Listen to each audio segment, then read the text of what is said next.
Hi, I'm Claire. And I'm Molly. And this is Book Stupid.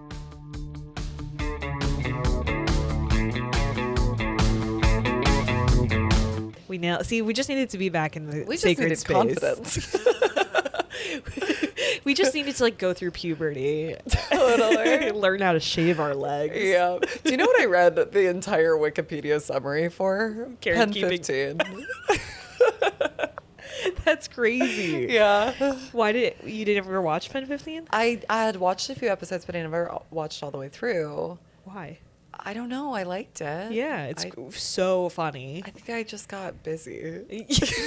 That sure does happen. It does. I love that is to me canon of girl shows. Yeah. That is a show for girls that is so fucking funny. Yeah. It has made me at times laugh so unbelievably hard, but it is also deeply uncomfortable to watch. Of course. Yeah. Yeah. And I was really getting that even from the Wikipedia summary. I forget kind of how it ends. Also, it started to get the concept was so funny of having adults play teenagers, literally so funny. But I mean, weren't they each kind of pregnant by the end too? Yeah, because I think it was I don't know if I should say this, but I think it was two women who had struggled so much artistically, finally getting their big break, and then it was okay, baby. Yeah. But it started getting weird because the other teenagers were played by children, Right? So it was starting to get a bit dicey. And then they had to start doing kissing, right? Because it was and it was weird because you were I want them to have their first kiss and stuff, but it's starting to get a little weird, with the other kids. Yep. Anyway, how are you doing? Otherwise, pretty good. Yeah. Pretty good. Pretty good. Cool. I'm I'm getting by day by day. Are you trying not to tell me something? Just getting by. Just getting by. Oh, works the same. Mittens is good. Yeah, how are you doing? Well, I'm thrilled to be back in the Goop studio. We've spent the entire weekend together. Yeah, that's true. But we haven't been together in this space. No. In a great deal of time. The space, which you might recognize as the new Goop Stewed, but kind of already evolved into an entirely new entity. We're looking around at the most glamorous apartment you've ever seen. You might be getting even a sense of the natural light, and it's almost dusk. It's almost. But we're still getting dusk. Gorgeous natural light. It's after 6 p.m., bitches. Yeah. Joops has really a beautiful apartment. Yeah. Yeah. Because her apartment is our studio still. Yeah, but it moved. Take out your maps. East. East. It moved east. Yeah. Yeah, so I'm just really happy to be back in the space with you. As much as remote recording was the hoot, it's just good to just be able to jimmy your knee. Do you want to talk a bit about knee jimmying? Me just, my knee. Oh, it's good to jimmy your knee. Go on, Claire. Tell us about your knee.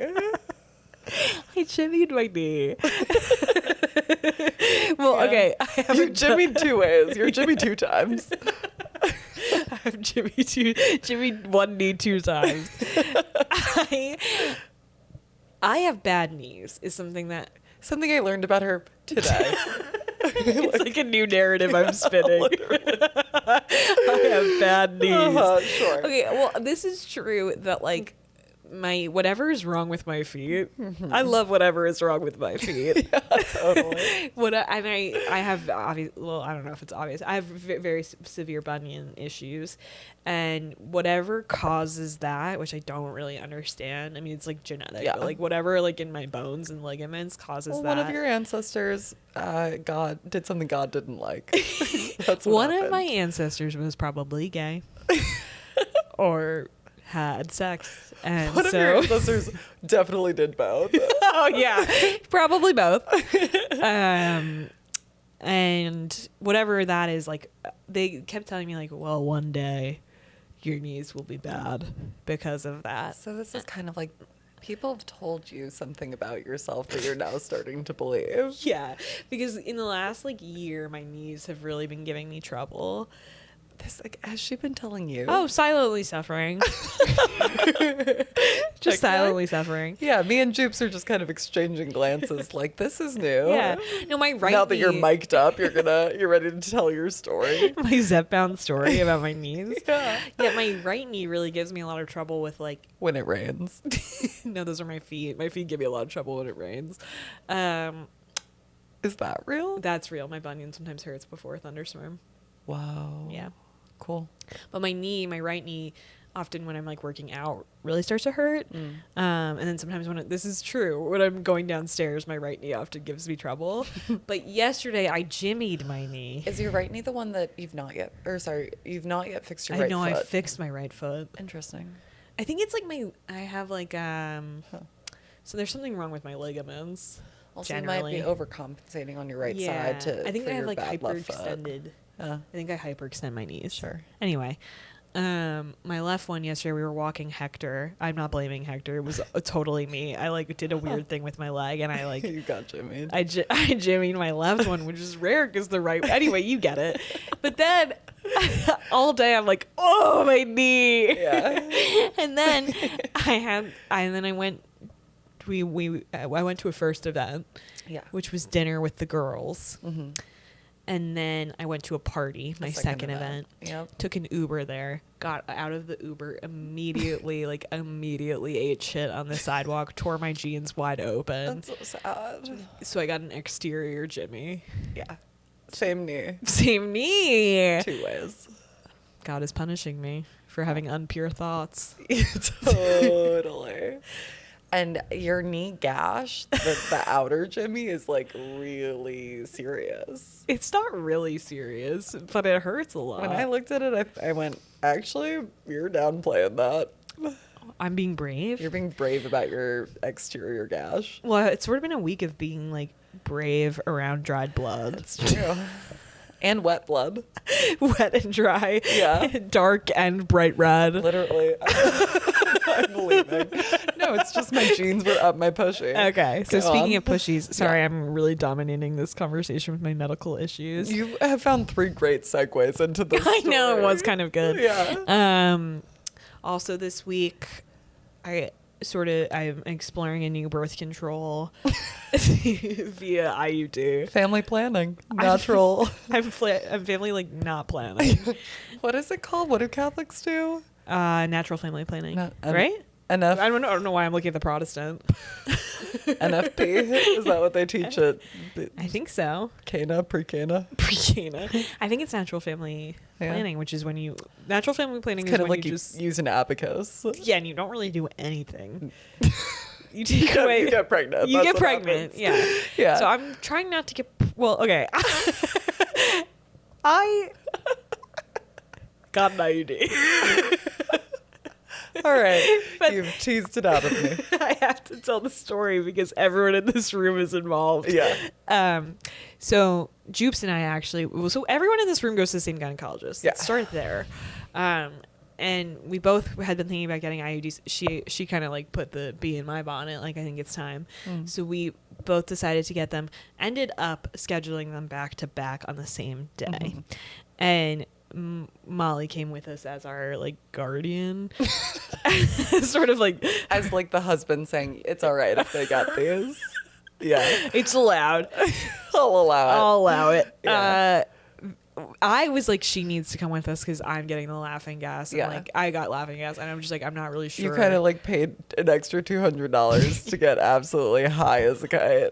Worth it. Totally. Yeah. So worth it. Literally, I keep saying that hurt so much. Thank God I was high. Yep.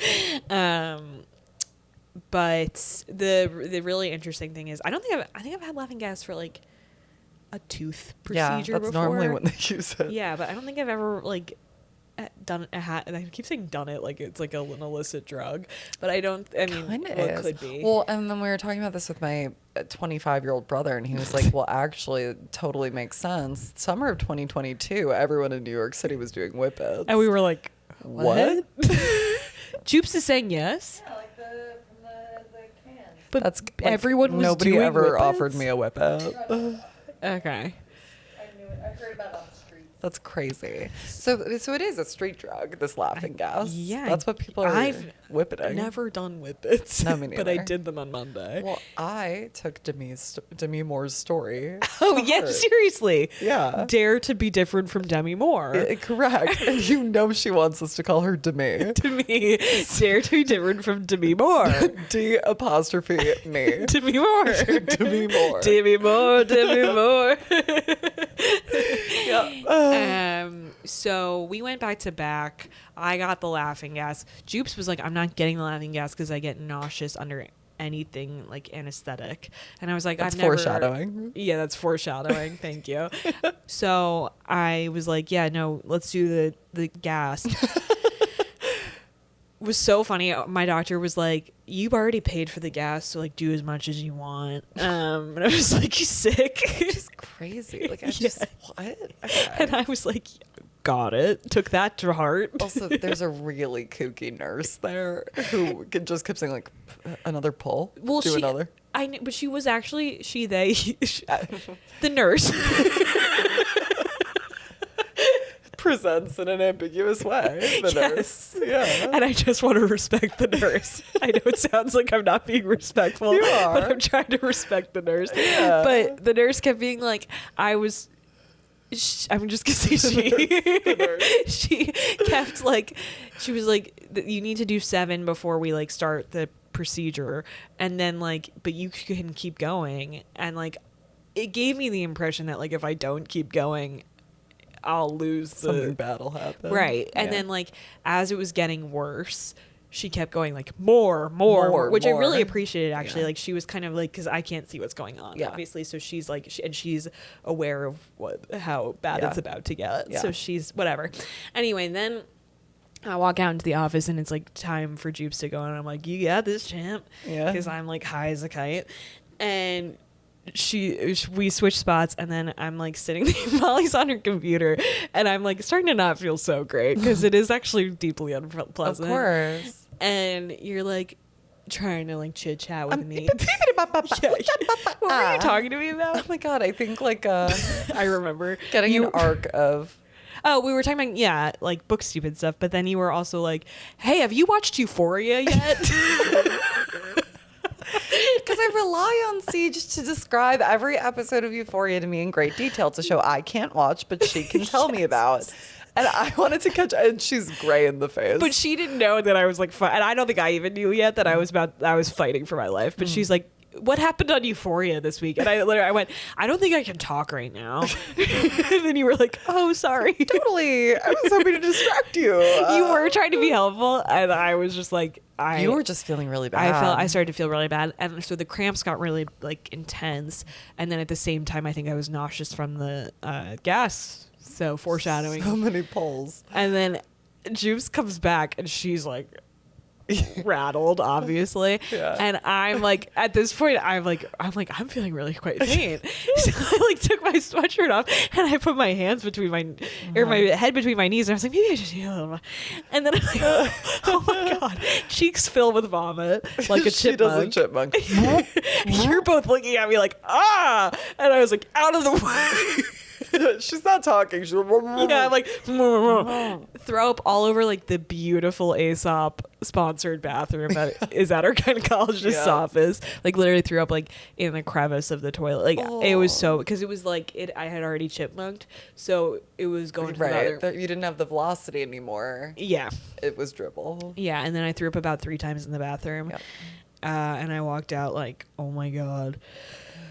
But then I felt so much better, from at least in a nauseous sense. For a little bit, yeah. And then Joops and I had a day where we just hung out at her apartment in our big pads. Yeah. Which I haven't worn a big pad. But you have been ever since. Oh, yeah, because the bleeding won't stop. I've now ruined 2 pairs of jeans because I keep thinking, oh, surely I don't need to wear my big pad anymore. No. And it's like, no. Big pad will tell you when you're done. Big pad will curl up when it's done with you. I hate wearing my big flex pad. its wings and fly away. Bye, Big Pad. Thank you, Big Pad. I love that. Oh my god. Yeah. Yeah, and I hate my big pad. I don't blame you. I literally haven't worn one since I first got my You're period. walking around in a dirty diaper. I like keep touching my butt. Like, there's my big pad. No, I didn't mean to call you out earlier. We were having a conversation about something completely different in like a living room full of people, and she's just going, and just one more thing, and she's got a hand up her butt. She thought I was gonna like pull something out of my pants and go, and one more thing. But also that reminds me that the nurse presented you with your first big pad of this entire cycle with a flourish. She presented. Now every time I say she, it feels like a hate crime. We don't know anything. I don't know. Yeah. They give you like a panty liner, which is like, come on, That's spring offensive. for the big pad. Yeah, literally. And she presented it like with a flick of the wrist, like which was kind really of nice. the nurse keeps it in a pocket. Yeah, she does. Because this is not of my first time I've left the gynecologist bleeding. I'll say that. The last time I did, she gave me a little panty liner with the flourish. What was also nice about the nurse, and I'm choosing not to use pronouns, Bitch. the nurse was wearing a beanie, kind of like. This was so cute. And you might now sense that this is kind of consistent with like our discomfort committing to any one pronoun. Kind of wears a beanie on top of the head, not really on the head. Yeah, just kind of floating and like on the hair. On the sitting above. But it was the day after Joops' birthday that we went in, and upon learning that, the nurse disappeared for a moment, removed beanie, and switched it out for a party hat. It was so cute. It was so cute. And this was after the procedure, so it was literally just to make her feel better and smile. And the nurse just kind of walked by and went, "New hat!" And it was so cute. I love that nurse. That nurse is... I'm sorry. I'm sounding like literally so weird. The nurse is so fun. I love the nurse. I love the nurse. No pronouns. I don't see pronouns. It's like Nana the dog and Peter Pan, the nurse. I love the nurse. I love the nurse. The nurse means everything to me. The nurse, while they did me, I literally sound like such an asshole. I'm having an easy time not using pronouns. The nurse did make me throw up because the nurse did tell me to keep huffing. Completely. But the nurse also saved me a lot of pain. So. And the nurse wanted you to get your money's worth. And I was. And you did, yeah. So, yeah, that was my big thing. You've been brave. And it's like short-term pain, long-term gain, baby. Yeah, and I already, like, the first day, like, I will just say, like, the girls are not lying about what's going on at the gynecologist's office with the IUD. Like, for that real. shit is horrible. It's bad. But it is so worth it, for sure. Yeah. Yeah. We are sponsored by Liletta. Yeah, that's right, nonprofit. Okay. My gynecologist kept reminding me, like, and it's a nonprofit. That's cool. And I kept being like, well, right. because in front of your OBG, you said, the Walmart Morena. She goes, nonprofit. It's actually nonprofit. Well, because she described it as Walmart Morena, but then I said it in mixed company in front of with the nurse. And our doctor was like, I never said that. Don't say that in front of the nurse. The nurse is cool. The nurse is awesome. Yeah. All right, well, you are thriving, is what I'll say. Yeah. Too much blood, too much in wet, my dry. Big pad. Big pad. I just want it to fly away. Soon it will. I hope so. It will. Anything else? Day after day it gets better, right? For sure. Each day is less painful than the last. Okay. But the blood. All I want to say is my brain is predominated at this point by Knicks playoffs, and we should tell. It's about to get a little dark in this space. You're used to us being collaborators, partners, friends even. And things are about to get a little contentious. Yeah. We're competitors now. The Sixers bested the Celtics last night. Game 7. Sorry to Aaron. Yeah, and we And are Kira. still demonstrating generosity for your basketball team. Yeah, they couldn't cut it. It's business. It's just business. Yeah, and so now now the Knicks and the Sixers will be playing to go to the finals? No. Okay. I don't know anything about basketball. This is round 2, so the winner of this game will go on to the Eastern Finals. Okay. And then the winner of the Eastern Finals will be in the Got championship. it. Okay. Yeah. Yep.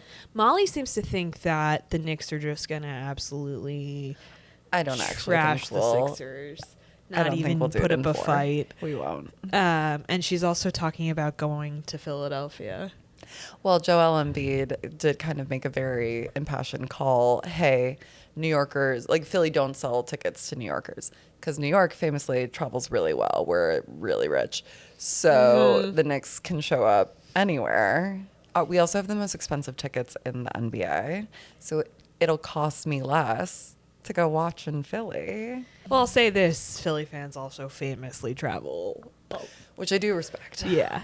But Joel Embiid was like, don't sell your tickets to New Yorkers. Which I'd like to support Joel Embiid in that call. Do not sell your tickets to Molly.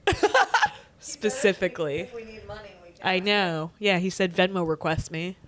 Yep. Yeah, I think it's gonna get dark, to be honest. It'll be fun. It'll be fun. If you were like a Mets fan, we'd have trouble. I said this earlier. I will probably live in New York my whole life. I would never root for a New York team. That's cool. That's cool. It's just I just can't do it. Yeah. There is like and I used to not be even like the Liberty. I would root for the Liberty. Why? I was actually talking to Katie Dolan about the. Yeah. Well, I was talking to Katie Dolan about this last night because she's a Philly sports fan. She was like, I told her the same spiel. I was like, I would never, I just can't. And she was like, no, I completely get it. The only New York team I will root for is the New York Liberty. But that's ending soon because Philly is getting a women's team, which Philly really should get a women's team because the city will, it will become as important as a men's team. I love that. Yeah. But at that point, you will abandon the Liberty and cheer for Philly's No, I think WNBA I just root team. for women's sports generally. But that's kind of patronizing, isn't it? It is, isn't it?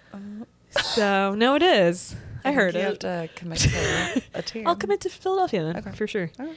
And this is, I said that I was raised a Yankees fan until I was until high school, probably. Until I grew up and said, it's time for me to support a real franchise. Exactly. Anyway. So just that's a little preview of what's to come. It's gonna get toxic. A little bit. But I'm not. I won't be happy if the Knicks win, but I will. But you won't be devastated. Down. I'll be like, okay. Okay. Yeah. Thanks. I cannot say the same to you. And I respect that. Okay. Because I would feel the same way if it were the Phillies. If you were a Mets fan, I don't think we could talk, honestly. That'd be crazy. Though I kind of think you're gonna marry a Mets fan, like in the back of my heart. Spiritually, I can understand. It could even Mets. be hot. Sure. Yeah.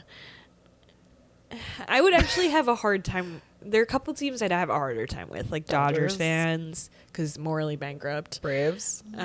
Braves, I have less. I used to have so much animosity for the Braves. I don't really anymore because it's like not as fun to hate them. I'll update my prayer book. Yeah. But I actually do hate the Braves. All right. Re-updating my prayer book.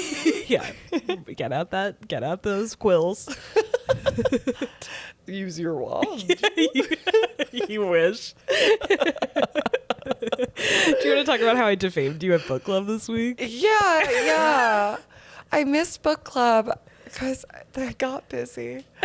And I hear from multiple parties that Claire had my name in her mouth all book club. Not all book club, but Emily was asking for a book recommendation, and she was like, she was asking if she should read ACOTAR on her vacation, and I said yes. Which weirdly I've not read. Yeah, so this is interesting because she was like, what I love about Fourth Wing is the school aspect. And I think she was saying what she loved about Harry Potter was like and I was like, you should talk to Molly about that.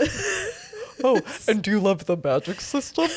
Well, then it also came up that we like books for babies. Well, no, someone else brought up. Chelsea brought up that the Off-Campus series is coming out soon, and I was like, Molly loved that. Yeah, you just kind of kept taking little jabs, and I was like, and I don't get it, and I never will. No. And like it took me fucking 40 minutes to try to tell you bitches earlier today. Kept getting cut off. Because we kept being like, this sucks. But what I'd like to say now Yeah. for the stupid heads out there is that Off Campus, in addition to getting its TV adaptation soon, famously my favorite Off Campus read after finishing the initial series was the spin-off. The Graham Effect. Right. Where we got You guys know about the grandma. You fucking know. Yeah. It's one of the offspring of Garrett and Hannah, the first couple of the off-campus Yeah. series, who are going to be the focus of the show. There's a spin-off series that follows their daughter, Gigi, and very soon, maybe even already, there's another book in that kind of like timeline about her twin brother, the other Graham. Ashley was like, what year are these books taking place? And you were like, all of them take place in 2019. Just all of them. Like Don't ask any questions. Both the parents and the children. It's a Briar University is a wormhole. Yeah. Is what we landed Completely. on. Yep. I'm really happy for you. So I actually do have something for Emily in this vein. It's Okay. not so okay. I'd like to talk about a book I'm reading, but it's Okay. I only have a little to say because I'm only 35% of the way in. Okay. But do you remember when I talked about Shield of Sparrows? God, every time you say one of these book titles, it cracks my ass up. Shield of Sparrows. John. Do you remember when I talked about Shield of Sparrows by Devin Perry? Oh my God, yes. Wait, don't tell me. This is the one. Yeah, guess the magic. Okay, this is the one. Oh my God, I just Do you want a lost hint? it. Yeah. I'll give you a hint. When I described the magic of this book, you were like, "That's so original." And then after we recorded, Joops was pissed because she's like, "So original. You just don't even know anything about romantasy. You don't even know." Yeah, Animals.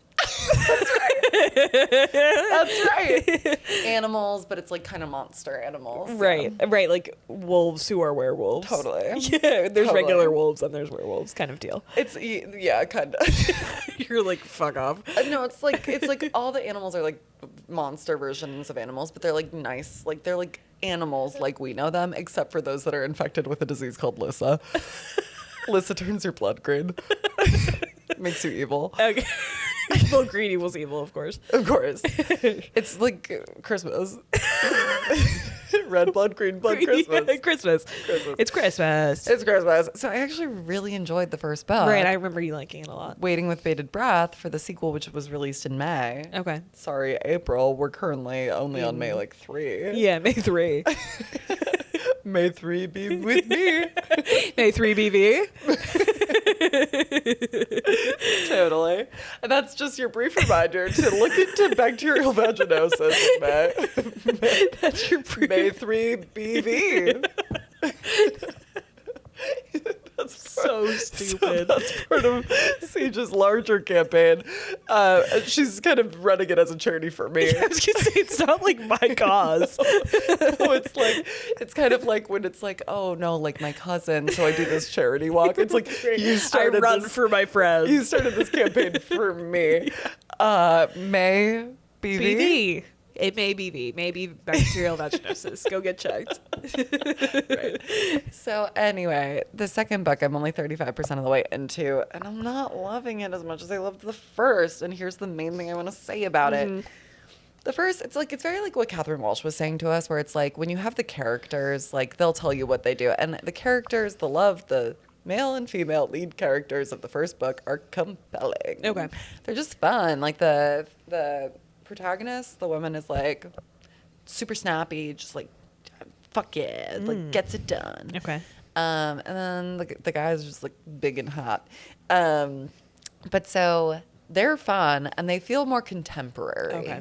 You know, they're both kind of brash and they're like very just like Like go-getters. Yes, go-getters.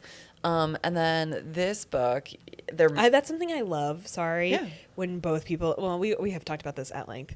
Too high achieving. Yeah, totally. Me with my whiteboard. Too high achieving individuals. Yeah. Yes. And they are in their realm with animal monsters.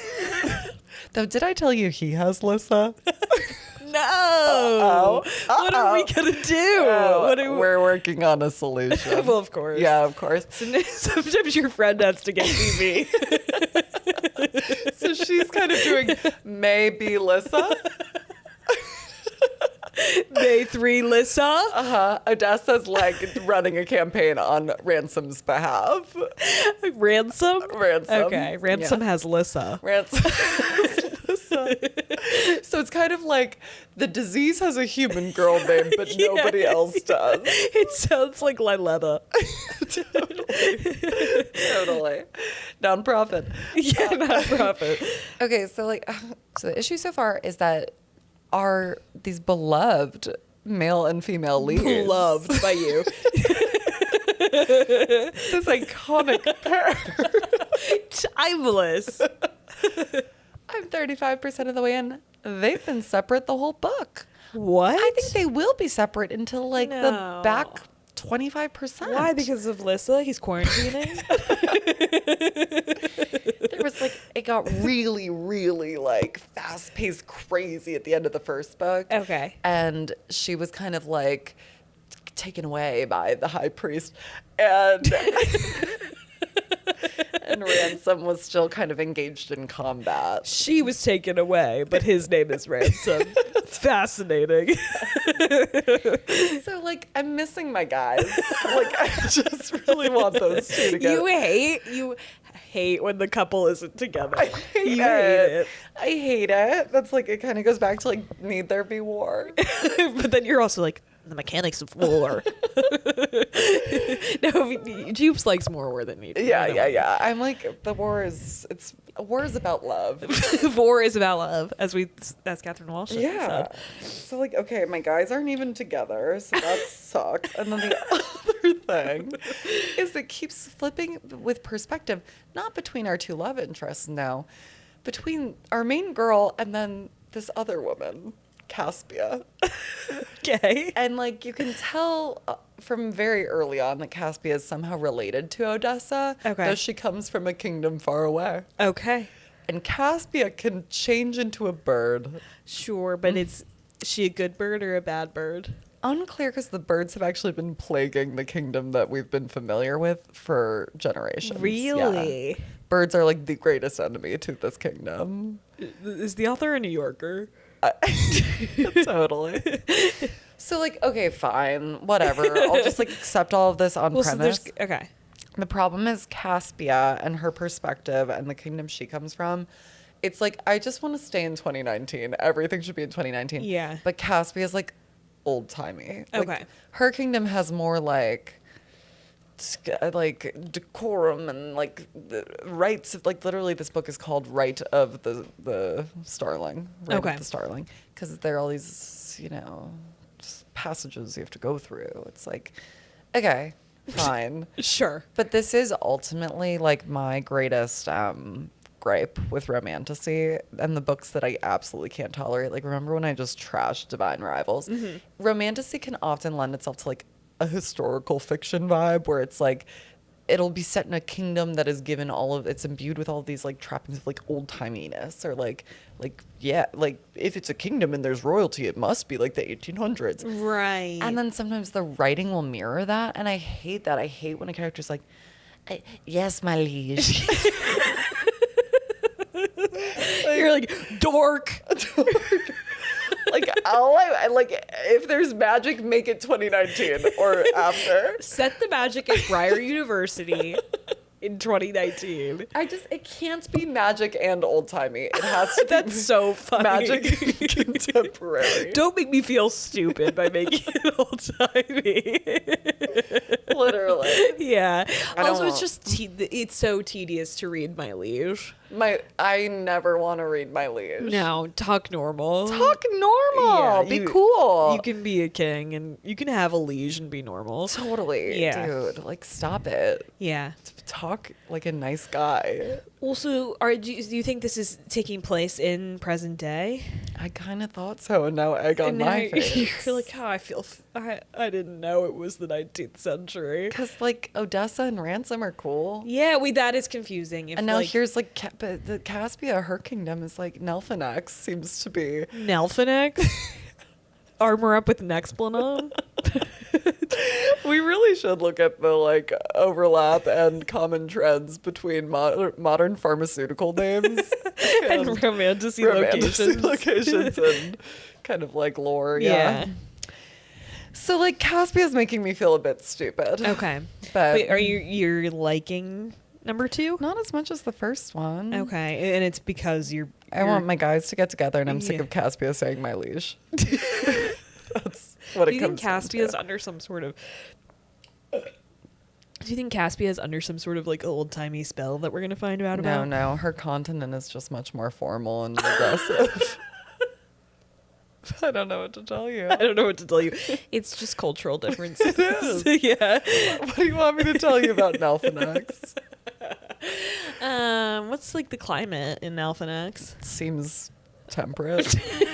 Actually, no. I think it's warmer than Calandria. Calandria. Yeah, that's a beautiful name, Calandria. It might be Calandra. Calandra's okay. Yeah. Calandria has a bit of a flourish. Yeah. No, I think Nelfinax is warmer because she mostly wears sleeveless tunics. Maybe she runs warm. No, she wears a cloak now that she's on Calandra. That literally sounds like she's on a drug. Now that she's on Calandra, she's on her Zepbound journey. She got the jab in Calandra, so. She got the jab. Yeah. All right, so that's all I've got on that. I'll let you know how it proceeds. I just want my guys to get together. I'm sure they will. I hope they will. But do let me know. Won't I?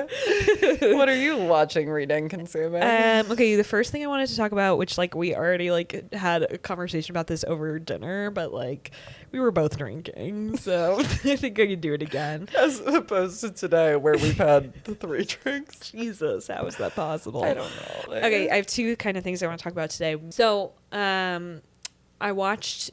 Yes, I was on a plane again, and I watched another plane movie. What was it?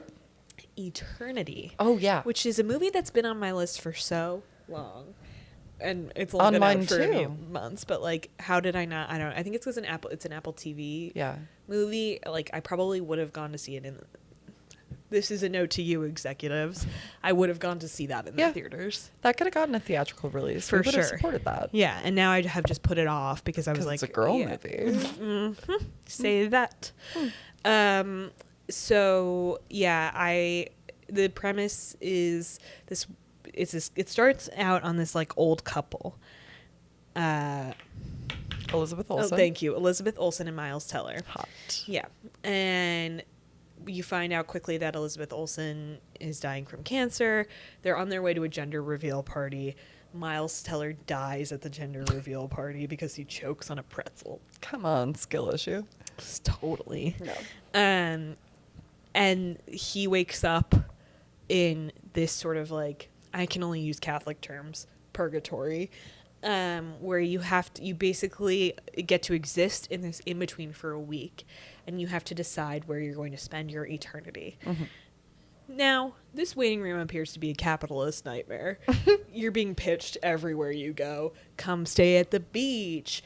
Come. How many endpoints are there? Infinite, it seems. But then there's also like, you would hate actually, because like it raised a lot of questions about the magic system for me, which means you would have written a thesis. Yeah. But like, because there had been some that had been sunsetted, like some eternities. Some go out of style, and then you're like, how does that work? Do I have to go somewhere else, or do I die exactly again? Because like, also once you pick one, you're stuck there forever. Like you cannot. Eternity. Yeah, exactly. The titular. And you have to have rules. Mm-hmm. If you're exploring a concept like this, there must be rules. If you're doing magic, the rules must be strict. Mm-hmm. So anyway, he dies, and he is like, where's my wife? And also in the beginning, you see them bickering a lot. Like, it doesn't seem... Baby! Who the hell is my wife? My wife! So they're bickering when they're alive. Yeah. Even though she's dying of cancer? Come on, dude. Yeah, but it's like a cute bickering, but it's like... Okay, this is like they've a known little each other tiresome. For decades. Yeah. Like this seems a little exhausting. Okay. So he's like, where's my... Also, when you die, you become the age you were when you were happiest. And you don't get to like decide. Of the rules. What? That's a good It's rule. a nice amendment, I agree, and it comes into play. Okay. He is like, I guess I'll wait for my wife, and then you get like an attendant who's like, okay, you can't really do that. Like, you got to pick something, like whatever. Then he's about to leave and go to Beachland.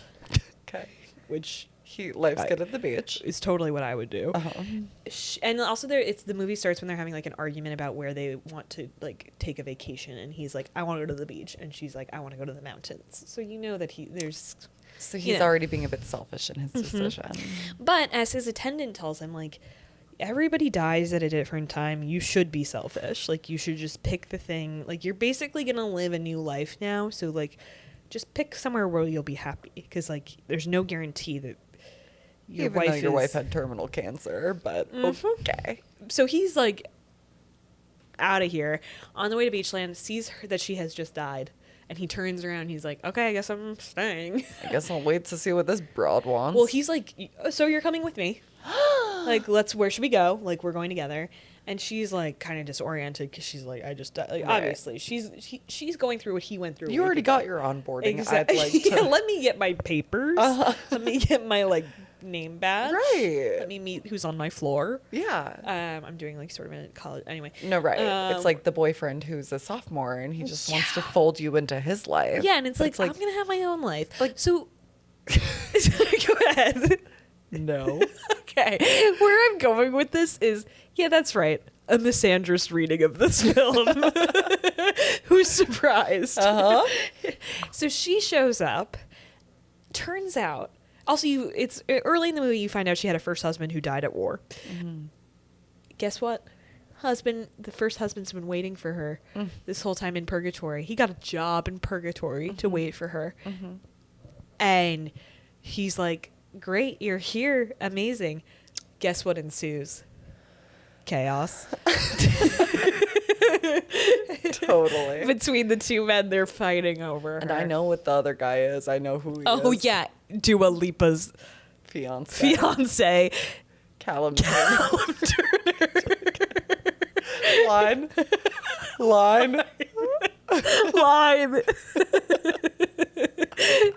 And he's, I mean, unbelievably beautiful. Oh, well, he's kind of weird looking. Oh, I think he's but so he's handsome. striking. Yeah. It's so hard to deserve Dua Lipa, and I think he's the closest to it. Raw sexual magnetism out of that guy. And that's from a misandrist. Yeah. Just because I'm a misandrist doesn't mean I can't clock your teeth. Doesn't mean I can't go awooga. If anything, I enjoy it more. Yeah. So they start like fighting over her. And it was about this time I said to myself, this movie is written by a man. And it just feels that way through the rest of the movie because it's really ultimately not about her at all.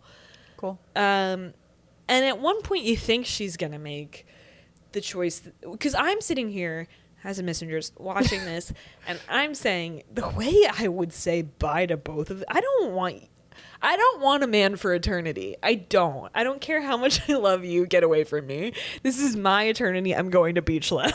Okay. Yeah. And then this is actually kind of a. Would you wait to see where I'm going? Well, so walk with me here. Okay. Her best friend. There are also some things here where you're like, wow, they're stretching to really make this work, but her best friend dies also the same week. Come on. And it keeps being a bit where they're like, bad week for the neighborhood. Because they all die within this like week.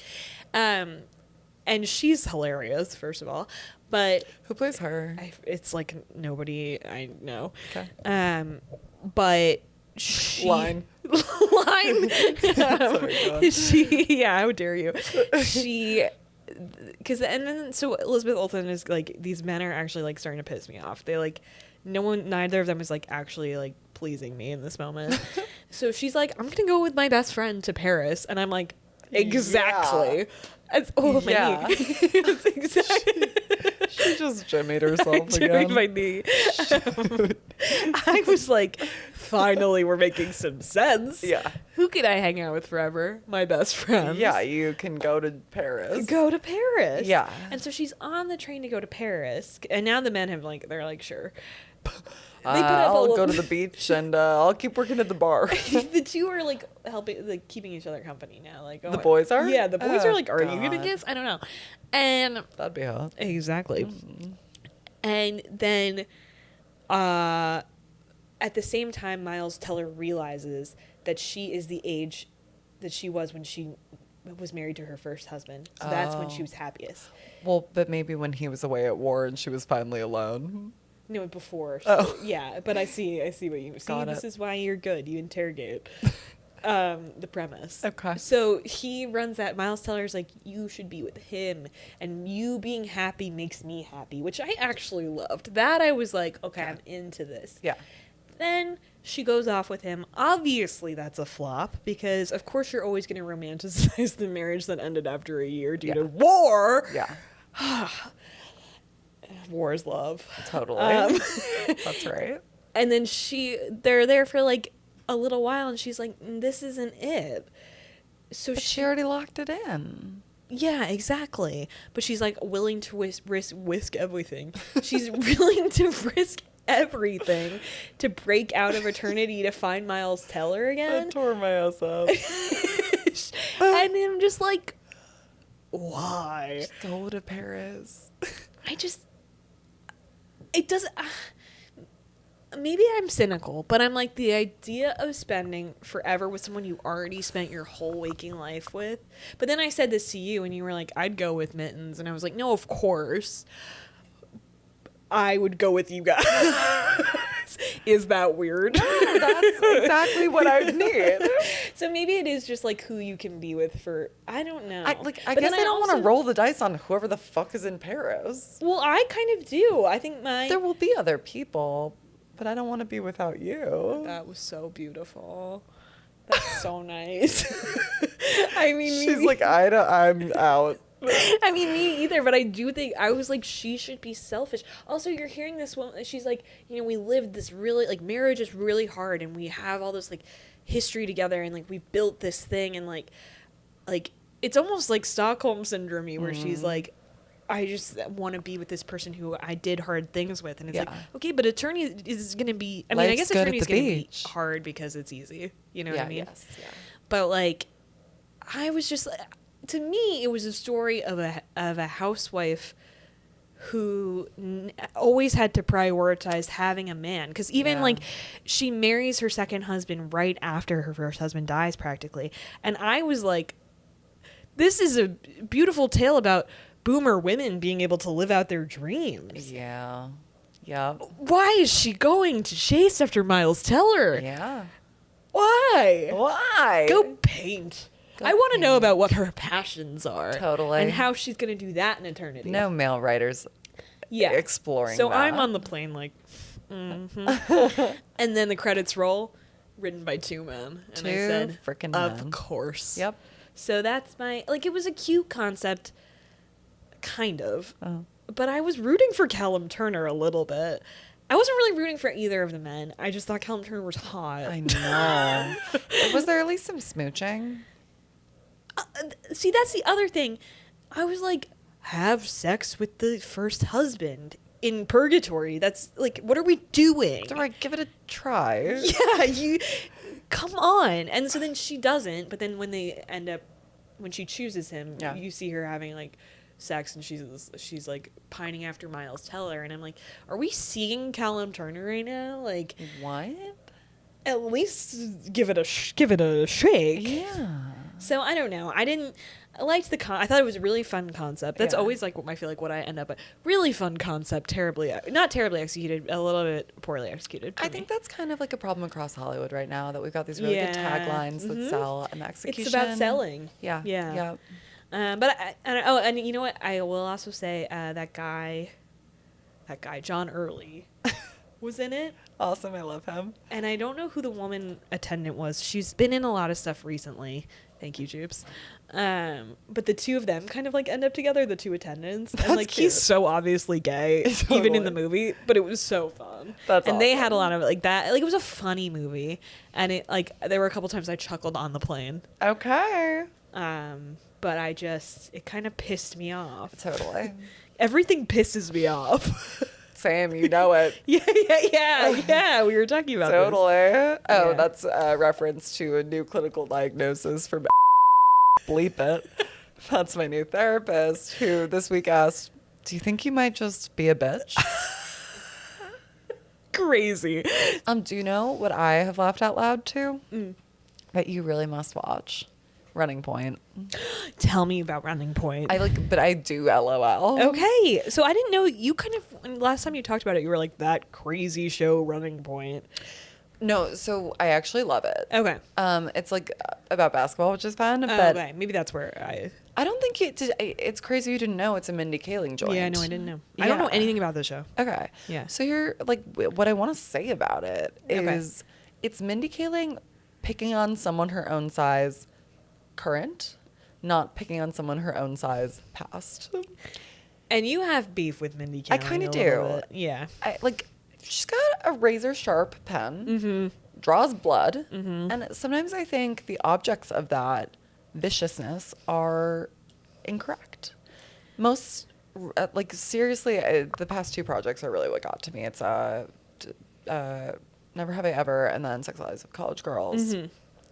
Both seem to have a little bit of self-insertion for Mindy. Yeah. Where it's like these young women, like children of Indian immigrants, seem to be the ones on the most self-destructive journeys, like making the most like objectively bad decisions, like hurting people generally. And it's kind of like, really? Yeah. Like I'm overrating like complicated, especially like women characters, but it's like these young girls that like seem like Mindy writing herself and seem to be ever more like Nasty. bad. Yeah. Well, I also think you have a bit of a gripe with her first memoir. I don't know if she said multiple, but her memoir is Everybody Hanging Out Without Me. Yeah. So I'm using that to inform this commentary, your opinion, which I think is that you think that she is like unnecessarily harsh on people who are like popular in high school, or like not popular, but like maybe like she's a little bit like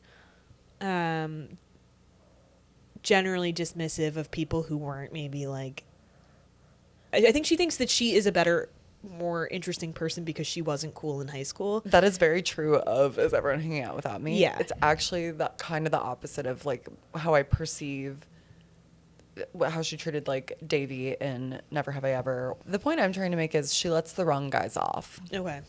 And gets really puts really tight scrutiny on some girls. characters that I think you could give a break. Oh, interesting. Like, okay. especially like, but I think it's her being really kind of self-flagellating in a way. Yeah. Oh, But interesting. like, okay. yeah, like I'm kind of like just the past two projects. I'm like, you're letting off like a lot of these characters are just like flimsy asshole kind of like entitled college kids, and like you're making this, and it's complicated and interesting to watch like these young women go on like pretty self-destructive journeys that bring them very low and hurt a lot of people in the process.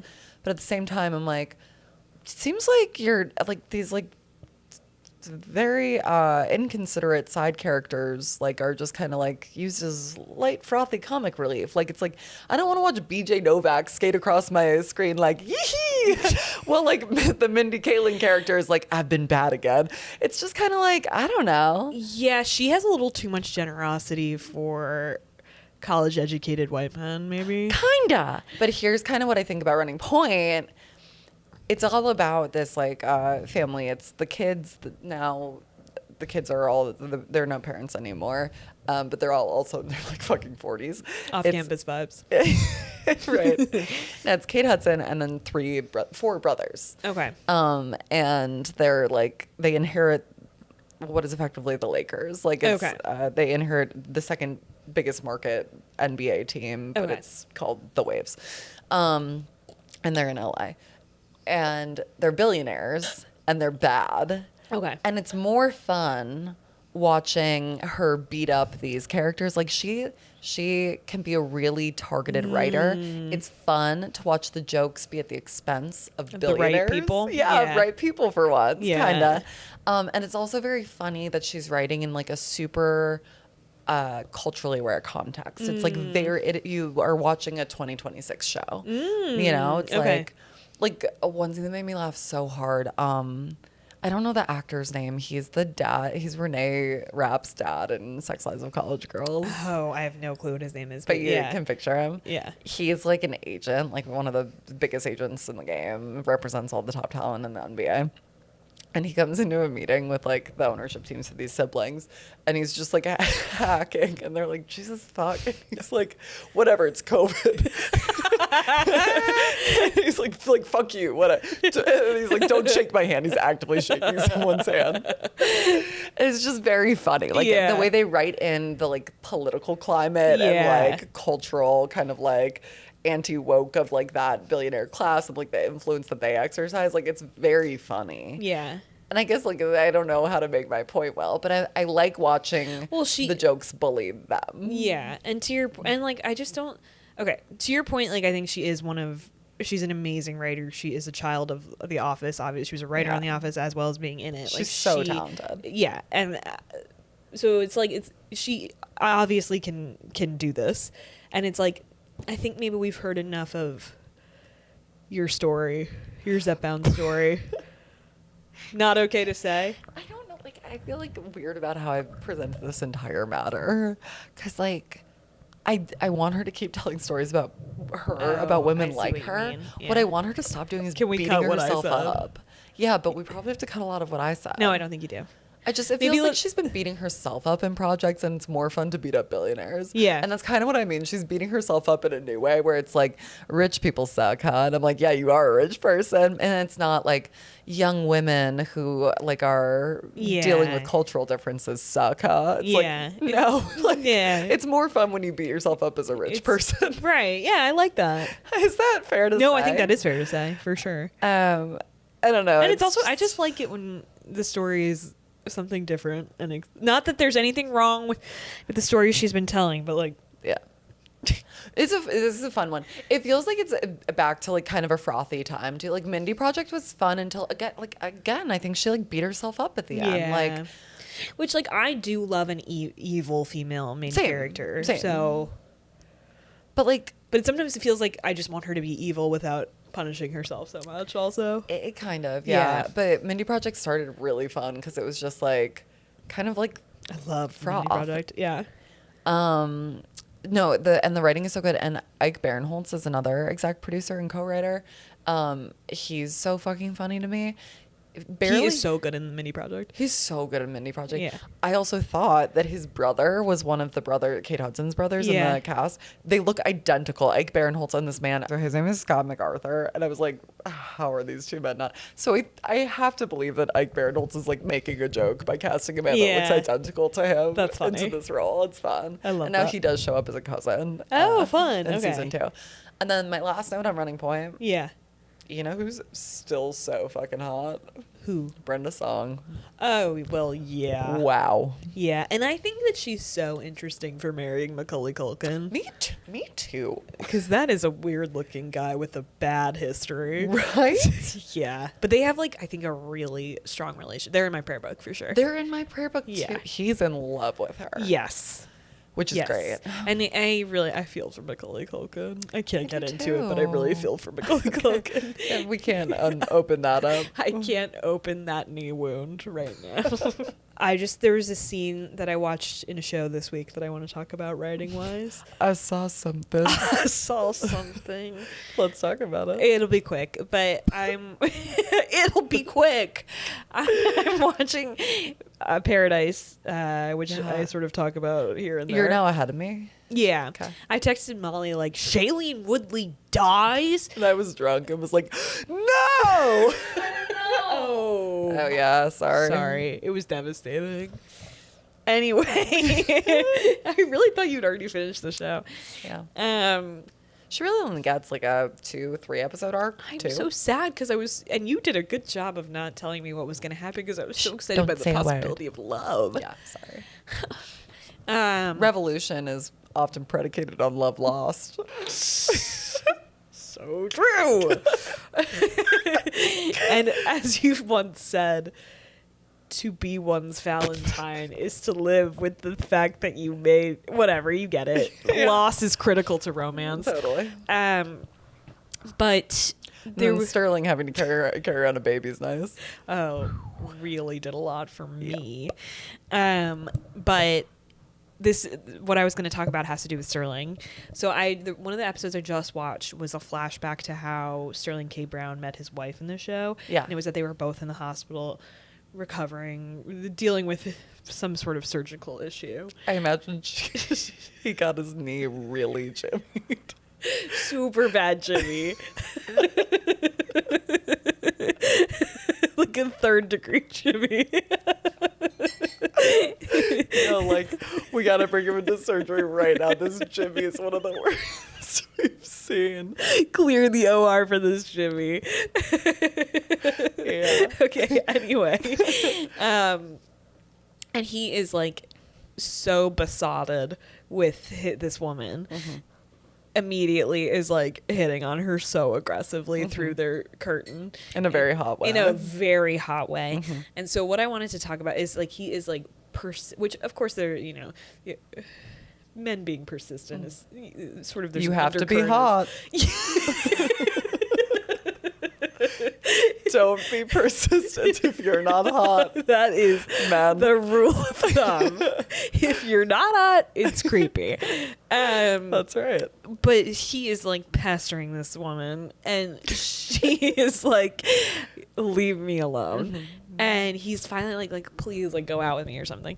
And she's like, "No, I have this plan. I'm gonna be blah blah," blah, and lays out like her 10-year career plan, and it's really busy. She's very busy. Mm-hmm. and he's like, and she ends this like monologue by going like, "And you're just gonna be this hot guy who hit on me in the hospital."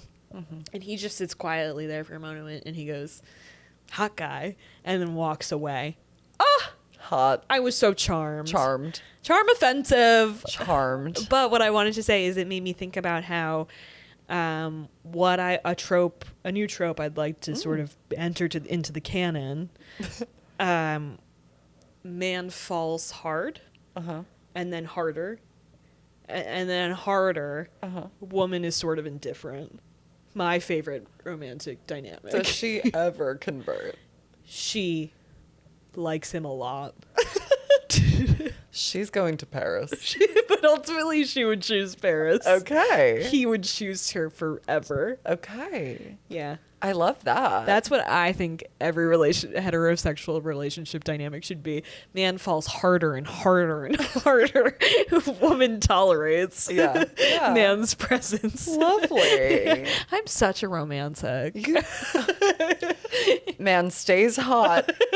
Harder and harder. Harder. And again, this trope is not for you if you're ugly. Stop it. So forget it. If you're ugly, man leaves. Woman thrives. Finds a hot man. My favorite trope is ugly man knows when to quit. Parentheses early. Parentheses never tried. Parentheses. Sorry about that. Sorry, my bad. Here's what I do have to say to ugly men.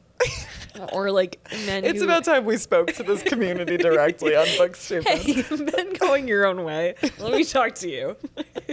If you're ugly or have some like weird physical thing, develop a really good personality, because that actually matters so much. Yeah, that and makes be you good hot. To women, and you'll be fine. Okay, seriously, just be funny and kind. Be funny and kind, and treat women well, and it doesn't matter. But hot men, you're allowed to do whatever you want. Yeah, keep bone smashing. Yeah, no, for sure. Instead of just being nice, one time bone smash. Yeah, good idea. Then a woman will touch you. God damn it. No, yeah, but hot men, we're not saying that. You should be kind and funny too, but you get a long leash, don't you? Don't abuse it, though. Don't abuse it. Jesus Christ. Okay. Sorry. I loved that. That's a really good call out. That scene was really good. Yeah, I just... Whew. Yeah. Whew. But then he also demonstrates real and applied care for her when she loses her sight after her surgery. And that is good, because then it's like it's not just charm offensive. It's not also just 2 beds trope. Totally. 2 beds, 1 hospital trope. Yep. 2 beds, 1 hospital, and a terrible Jimmy. The worst Jimmy we've ever seen. A Jimmy that would break Grey's Anatomy wide open. We actually have to go to the pit.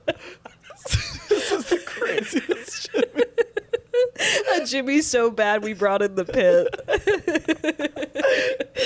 Yeah. And I can't talk about the pit right now. Okay. So next week. Yeah. You owe me notes you. on the pit and fucking Euphoria, for God's sake. Listen, I'm trying with that. All right. Great.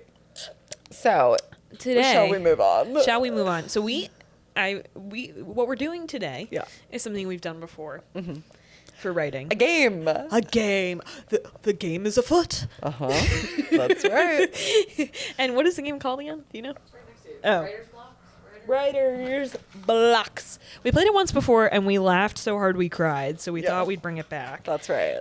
This is Joops' dad's friend's proprietary technology, Writer's Blocks. Yeah. And it's a game where you roll some dice and you sort of get some prompts, and then Molly and I have to write sort of a Cracker Jack story on our... And winner gets a kiss. Winner gets a kiss. That's right. Oh my goodness. Are you going to remind me of how it works? Yeah. Because I'm actually not entirely... Let me... Yeah. All right. Ready? Yes. Should I tell you how to play this game again? Sure. Okay. So what we're going to do is roll a bunch of dice. Is it dice for plural? Yeah. Yeah. We're going to roll 6 to be exact, and it's going to give us timing, genre, object, setting, character, and event. Once we have those established, we will write for 6 minutes, and then we'll tell our Zepbound stories. Totally. On camera. On camera. So I'm going to prompt you, and you're going to do the dice. Tell me so a letter. first you're doing white. What? 3. 1800s. No, old-timey, not my liege. You're gonna have to say it's gonna be hard for you not to say my liege. Fuck. Okay, let me write these down. Okay. This is so hard. Okay, yellow. Lalo. 6. 6. Once again, erotica. Excellent. We are not jimmying this. We're not. For the record. Okay. Blue. Object.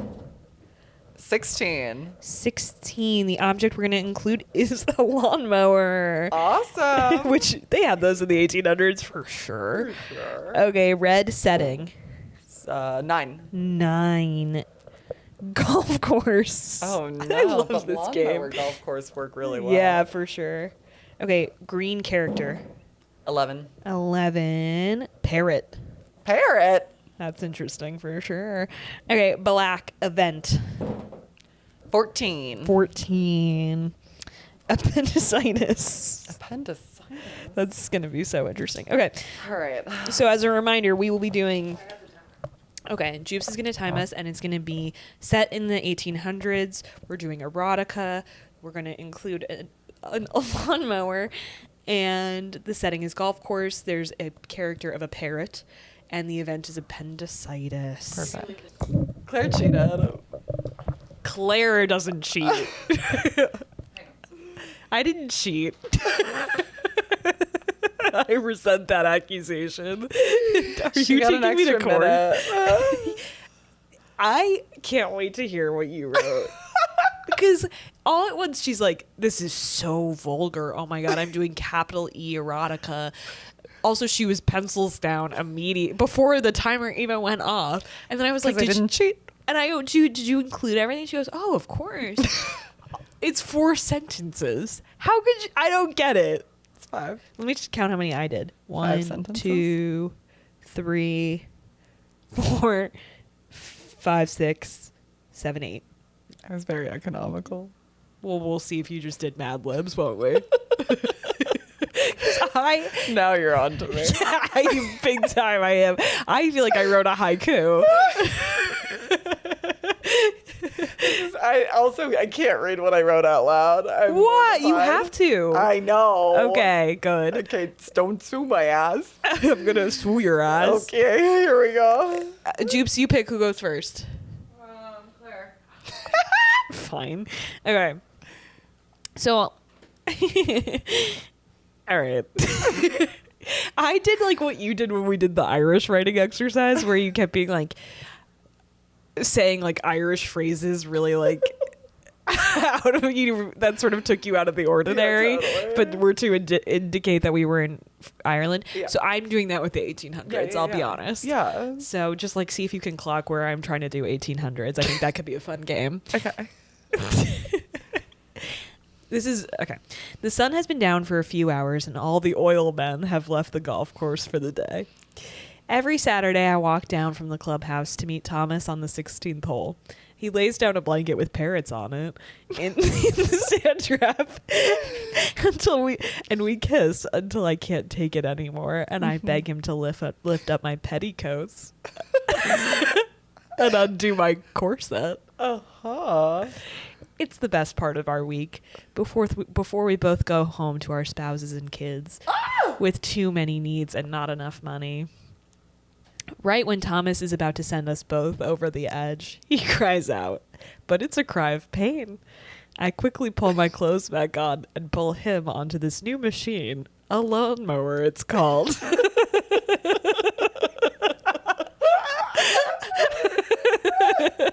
I drive him quickly to the clubhouse.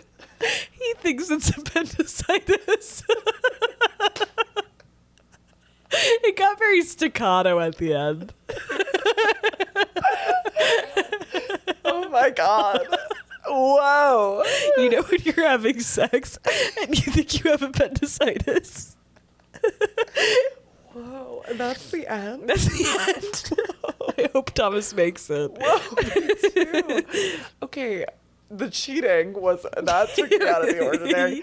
And then, it seems like you were like maybe winking at the 1800s with too many obligations and not enough money or whatever that was, but it's kind of a timeless conflict, that one. I agree. Yeah. And how affairs can be escapism. Totally. You packed a big punch. Well, thanks. Wow, that was really good. The blanket with the parrot, too. That was such a specific detail. In my head, I was going to make the parrot, like, his sidekick. Who's like, who goes, I think it's appendicitis.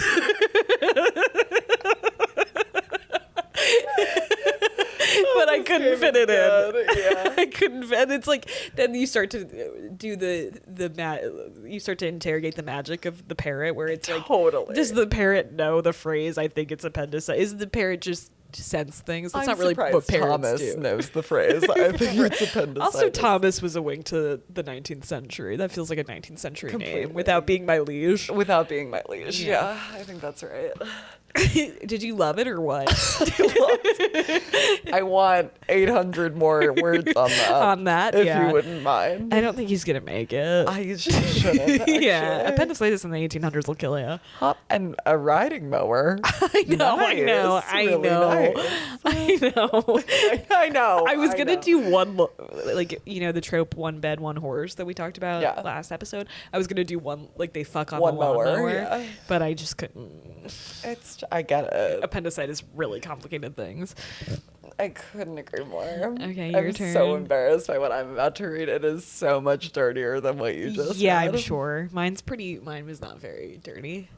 Okay, ready? Yeah. My liege.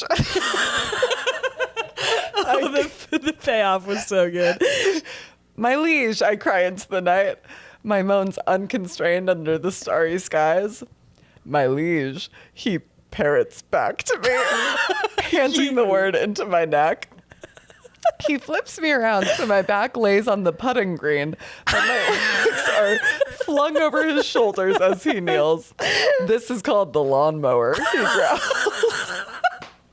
You're so deep it feels like I have appendicitis. I cry. That was so good. Oh my God, are you kidding? That, I almost fell out of my chair. I love that. That was Molly also, while she was writing, went, I'm so good. And you were right. The lawnmower move inspired. God, I'm such a simpleton. The appendicitis during sex, that was so much more erotic. Ow! A cry of pain. He Paris was also so good. 5 sentences, bitch. That was tight copy. Yeah. Much like her pussy. Much like Joops hated that. I saw it in the mirror. That was so funny. Oh my god. I liked your cry of pain. You brought me, like, yours had much higher stakes. You know? The affair. The affair. The threat of death just around the corner. It's poverty loomed large as well. You dealt with a lot of really big themes. But yours achieved the exercise more fully of just like 5 sentences of erotic text. It was erotica in the porn sense. It's like you're not really knowing these characters. You're not. Yeah, true. It's anonymous. I'm very bad at that, at just like dropping in that way. Well, is it good that I'm good at erotica? Yeah, we're writing romance novels. That's different than erotica. It's more important to have stakes and big themes for romance. Like poverty? Like poverty. Like poverty. Poverty should be a third character in any romance. It does make the stakes. It does. Wow, that was so funny. The lawnmower. This is called the lawnmower. It's so funny. Wait, did you have 1800s? My liege. My liege, of course. Duh, Yeah. I'm an idiot. Okay. That was so fun. Thank you for playing as always. I got you. Should we wrap up here? That was so fun. Yeah. Do you want to go? Since I wrote first, I'll ask you, or I read first. I'll ask you, what's the most romantic thing that happened to you this week? All right, I'm ready. Okay. I just asked you, what's the most romantic thing that happened to you this week? No, I'm ready. So what's the most romantic thing that happened to you this week? It's, kind of the dawn of a new season. We haven't done a weather report in a minute. We did one the last. I think we did one the last episode. You guys must be missing our weather report. It's getting warmer. And Joops and I kind of rekindled the summer tradition. Sure. Just loop me out. Of a Just kidding. I know. Work. You looped yourself out because sometimes you're a sleepy time bear in the morning. I hate the morning. Yeah, you hate the morning. That's a known fact. Right. And so we started this season anew with a pre-work morning walk, which is like really romantic and restorative to get to spend those precious hours. You're kind of your 5 to 9 before your 9 to 5 with like a woman you love, but just kind of like taking in sun and sea. East River. We went Carl Schurz with it. Pull Get out those maps. And it's like pep in my step the rest of the day. It really just like shook up my sets you on a bottle. Your pop bottle, my liege. Soda pop. Soda pop. Yeah, and it was like so very lovely. Yeah. And here's what I'd like to say: we should all hang out in the mornings. It does, like, whenever we do a morning walk, it is so much like better for my brain. It's actually like doctors. What's that thing people say? Doctors Without Borders. Exactly. Doctors hate us for unlocking morning walks, is what I was trying to say. Got it. It's the apple a day. It's the apple a day. Totally. Time with besties in the morning. Yes. While exercising. It also feels like a fun like exertion of free will. It's like God, like life can feel so monotonous, like you're on the conveyor belt. And it's like you gotta take your shower and go to your office, and what if you don't shower? What if you don't shower and instead you go for kind of a sweaty walk with one of your besties? What about that? What about that? And lo and behold, doctors everywhere are angry. They're pissed. Yeah. So really romantic, really lovely. Sorry you missed it. I'm trying to get in on it tomorrow. I think I can get up in time. We'll see. Yeah. It's really so much better for my like brain health. It's just good when I walk in the morning. It's good when I walk. Because I hate the morning, so it's good if I like.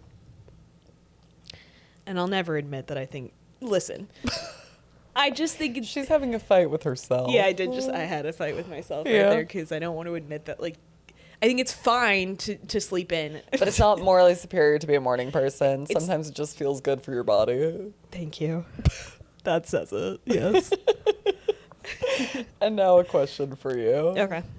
What's the most romantic thing that happened to you this week? Okay, I kind of have two, and the first one also includes Joops. I had a very it was so just like girlhood is like really so important. Yeah. Like, and it also includes you bringing us to the doctor's office. I didn't fuck all. But it was so funny, and it's just like I love. Just had a fun time, even though it was like traumatic, obviously. Yeah. Different nurse came by and was like loving your crew. Yeah, like we did, like, and our doctor was like loving what you like. It was so fun. I'm hesitant to use that word, but just like to do something hard together, and then we just had like a really fun lazy day where we were like so indulgent of all of our wants and needs, and we watched TV, and it's just like I love my female friends. Yeah, so important to me. But then the other one I was gonna do was the other day at work. We had our big meeting out in like the common area. We all usually sit there where we eat lunch, and like everyone takes the meeting together. And at one point, our office manager like disappeared and came back into the kitchen with a big tray of Ferrero Rochers. Awesome. And everybody went, "Oh, yes." Awesome. And everyone was like, me. And what a move. And this meeting is going on actively, and we're all like, thank God a Ferrero Rocher appeared. That is awesome. And we all also had a laugh about the joy of a Ferrero Rocher. It was like cute. We were all felt like, like we're being a little crazy. It's an uncommon indulgence. Yeah, having our Ferrero Rocher in a meeting. Uh-huh. And like nobody knows. We're all like kind of giggling like kids. Oh. And it's like, everyone's like, it's just so silly. And like, it was, Bill from accounting is like, a Ferrero Rocher. Don't mind if I do want a Ferrero Yeah. Rocher. It's like everybody does, no matter your age, gender, everyone wants a Ferrero Rocher at 2 p.m. Unless you have a nut allergy. In which case, perhaps a yogurt. Tough nuts, bitch. In which case, grow up. Have a Ferrero and an EpiPen. It's not so hard. People forget you can just use your EpiPen. You can have a Ferrero Rocher. Just also have your EpiPen. Literally, come on. But I was like, and obviously I don't want to like romanticize work, but like it's something we all have to do. Mm-hmm. And it was cute that we all shared this moment of joy wrapped in gold. In gold. I'm going to remember that because like one of my moves for a while at parties, kind of back when I went to more parties, was add to list, find parties. Hey, put in my prayer book, more parties, invites, I'll put that in mind for you. Thank you. I used to order the like party pack from Taco Bell, which is shockingly affordable. Is such a you party trick. One of my moves would be just like, wait, there are 40 tacos here? Yeah, who did this? Yeah, and it kind of gets a similar react where everyone's like, does. Yes! Yeah, because everyone wants that. Everyone wants like just one hard shell taco in the middle of a Maybe party. 3. It's weird I don't get more invites. But I think a tray of Ferrero Rochers has the same would effect. Be so well received at a party too. Yeah. Yeah. I agree. Even just like a girl's hang and I pull out a box of gold wrapped. Or even you love a box of like heart chocolates. Oh, I love a mixed assortment. You love like nougat. Yeah, I do. A cherry cordial. What even is a cherry cordial? Are you still in the 1800s? My liege, I couldn't possibly. Another cherry cordial? My liege, a cherry cordial. Yeah. So, that's really romantic. Totally. I love the joy. The joy. It's a little bit like your bento box. Mm-hmm. Kind of. Anyway. We gotta go. Bye.